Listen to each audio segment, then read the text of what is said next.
I'm Scott. I'm not. We are Gunpowder, Fiction.and.plot. And today we have another more fun video. Yes. I think everybody who is on booktube should be familiar with Emma over at Book Break and Drinking by My Shelf. But on her Book Break channel, which is it's the Pan Macmillan YouTube channel that she runs, she did a fun little game where she gave 5 prompts and then you had to pick 5 books for each prompt. And then at the end of in 2 minutes, and then at the end of it, you had to review 5 of those books. Okay. So then she said in the comments section, you say if you want to do this, and she'll give us 5 prompts. And anyway, we said we wanted to do it, and she gave us 5 prompts. So we're going to have 2 minutes to do this. Yeah. Do we want to know anything else?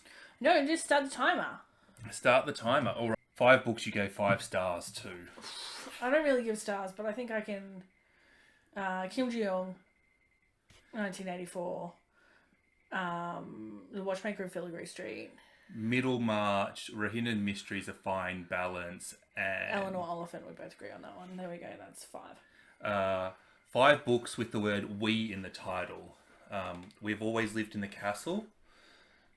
We, that dystopian novel by what's his name. The We Free Men by Terry Pratchett. Ooh. I've definitely misused that word there.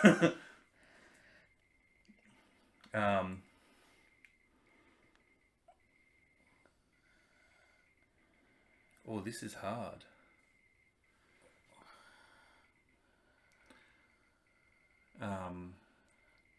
When We Were Young. I believe you. I've contributed nothing to this question at all because I cannot think of a we.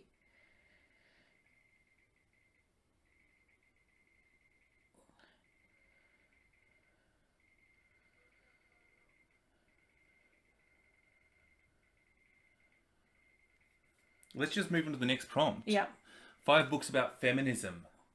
Kimjong, 1984. The Women of Brewster Place.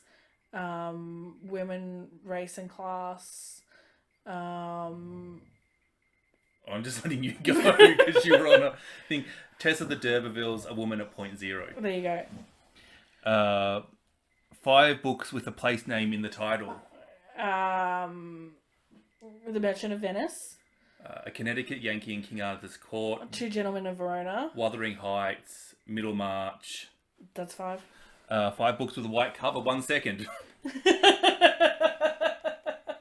So we got 19. Oh, that was hard. That was hard.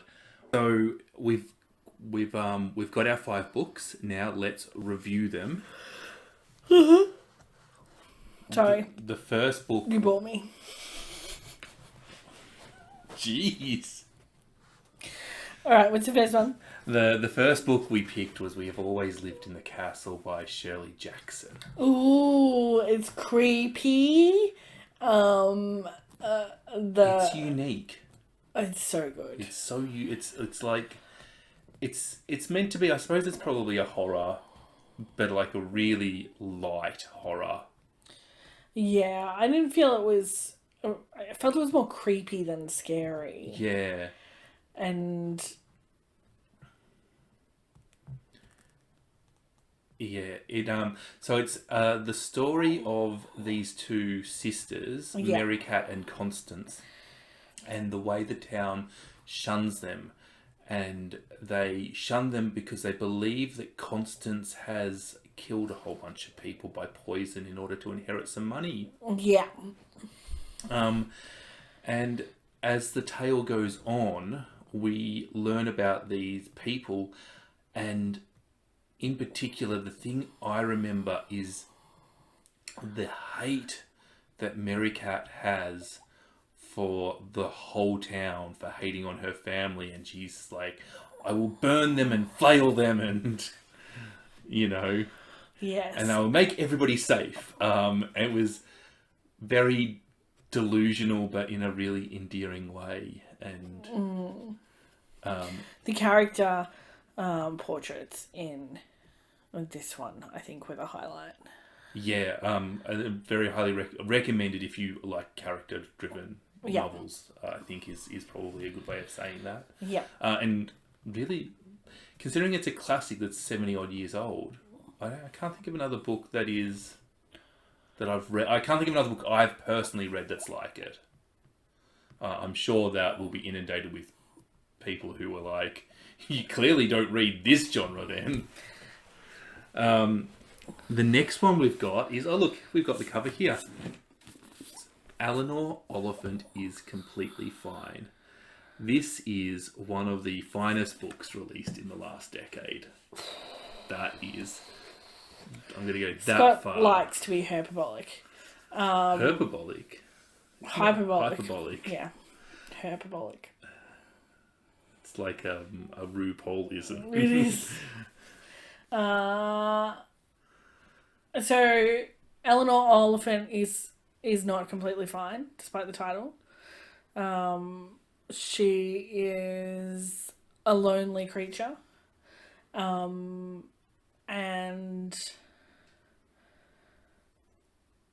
she's constructed a life where she is safe from the company of other people. She's clearly pretty depressed, and she clearly has mental health illnesses, and her ways of coping with the world are very structured in a way that makes you think like she could be on the autism scale, although I don't think she is, but it gives you that sort of vibe, if that makes sense. I think her alcoholism is alcoholic, and I think her other structures could be called deluded. I think that a lot of people simplify her character and call her and insinuate that she is on the spectrum, and I think that's wrong. I don't think that she necessarily is on the spectrum, but I don't think she isn't on the spectrum either, if that makes sense. I think that it's... I don't think she is on the spectrum. I think it's really clear what is wrong with her by the end of the book, but I don't think we can discuss that. Without... I don't think that changes... Like, I think that is what's causing like her to misbehave, but I don't think that necessarily means that she isn't autistic. But that is a completely different discussion that we could waste 15 minutes on, so we can just disagree on that. I would like to compare this to another novel and just say it is this novel but much better, and that is, I know a lot of people love Frederick Backman and a lot of people love A Man Called Ove. This is A Man Called Ove, but just so much better. And A Man Called Ove was a decent book, but... I haven't read it, so I don't know if I completely disagree with you on that comment too. But I did enjoy Eleanor Oliphant is Completely Fine. I think the characters in it are super endearing. The mysterious unraveling of Eleanor's reality as you go through the book gives you something truly engaging to follow. I initially thought it was going to be just a horrible one of those portraits of a woman who embarrasses herself by being romantically fixated on people who don't know that she exists. That's what I thought it was going to be. Like a Bridget Jones-esque Yeah, novel. but more cringy.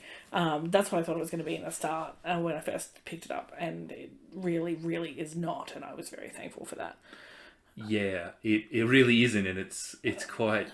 and in the end, it's actually quite a lovely book. And a lot of people have said that sort of thing, and a lot of people have DNF'd it because of that, and if you're one of those people, too early, you just need to give it a little bit more time, because it really does change. I literally think I was like, one more page, and that one more page changed my mind. Oh, really? Yeah, I was really close to DNF. You don't DNF either. No, I don't. Not very often, anyway.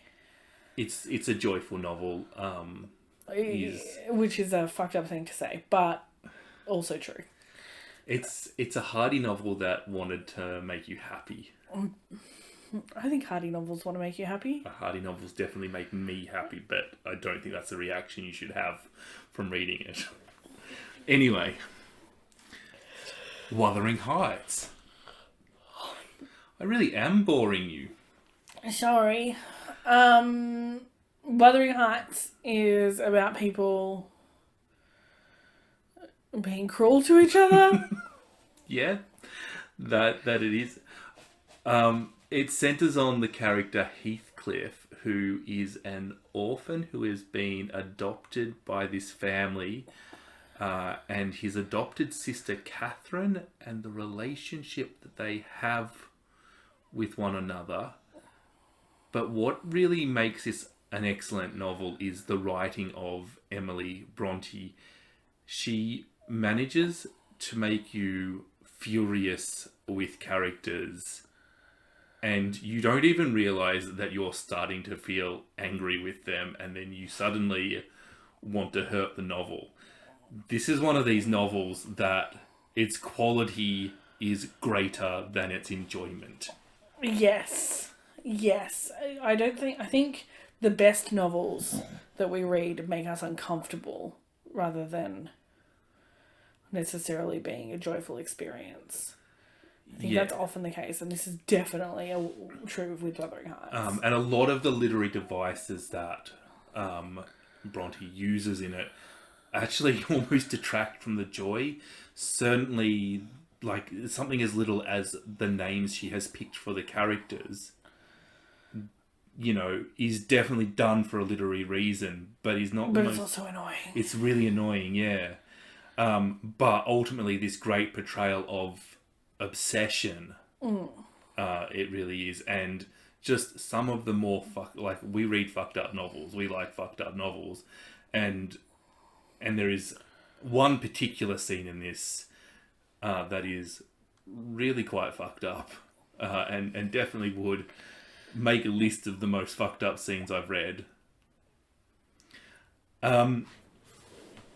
The Watchmaker of Filigree Street.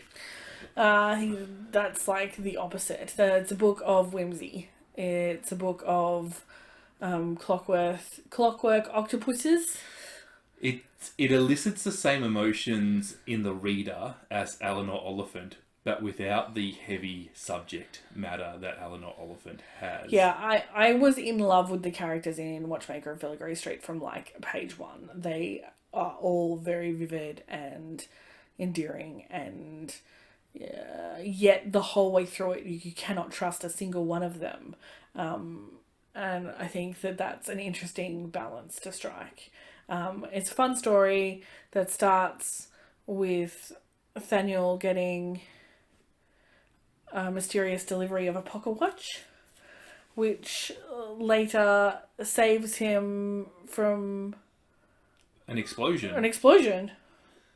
And then Daniel investigates, and then the story progresses. There's a police thing because of the explosion, and it's, I think one of the best things about this novel is I could call it a thriller, I could call it a mystery, I could call it steampunk, I could call it historical fiction, I could call it magical realism, I could call it a romance, I could call it science realism. Yeah, there's so many things. It's a genre bender, but it's just good and joyful. Yeah. And finally, let's talk about Kimjong, born 1982. This book made me so angry. So angry that the first thing I did when I finished it, other than actually literally throw the book, was leave my room and film a review about it, which we'll link in the show notes. But we've actually reviewed 3 of these novels in length, so we'll leave them in the show notes too. But Kimjong is about a Korean woman and her life experiences. Yeah, it's about how the men treat her, how the men be men, how the women be. It's about shit also. Microaggressions and how nothing that is crapping on her life really matters in an individual basis, but in a summation basis, it really does. It's about being ground down. Yeah, with a really blunt blade that's really persistent. Yeah. It just absolutely masterful. I think it's like 160 odd pages. It's just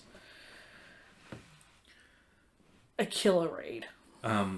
This was made into a movie in Korea, which obviously has not come out over here because it needs to be subtitled or something. I cannot imagine how a movie would be as effective as this book is. I don't know, but when the movie was released, the lead actress, the amount of hate she got from men before it was released, it's just... I mean, not shocked that men have not coped with this message. That they've not been able to accept that this is the reality that women go through. I think if men were able to accept that message, then we would live in a different society. Yeah, I think I agree. And I don't know why, if I knew why men couldn't accept that message, like, I feel like it's some sort of validation thing. Like, I've achieved much in my life, but it has been hard. You know, you can achieve stuff too, and then you say, well, but my life is harder. And then you go, no excuses. You know, like, it sort of like puts a question on what they've achieved because they got a head start. But actually, everybody gets a head start on somebody else. Like, yeah, it's not actually a level playing field. Yeah, does Michael Jordan's basketball career get subtracted from because he was very tall? Like, Yeah. you know what I mean? Like, Yeah. I think it's more than that. I think it's deeper than that. I think that there are men in this world who don't see women as human beings, and I think that's the problem. But yeah, I find that's that... not about the book. The book is made me feel seen, and it was a very, very good. It was worthwhile read. Yeah. And that's our 5 books, and that's our silly book break challenge. Yeah, well, thank you to Emma and to Book Break for coming up with this challenge idea. It was fun. Yeah. So we'll link the original video that Emma did in the notes as well. So if you want to check that out, Click on through. click on through. Bye.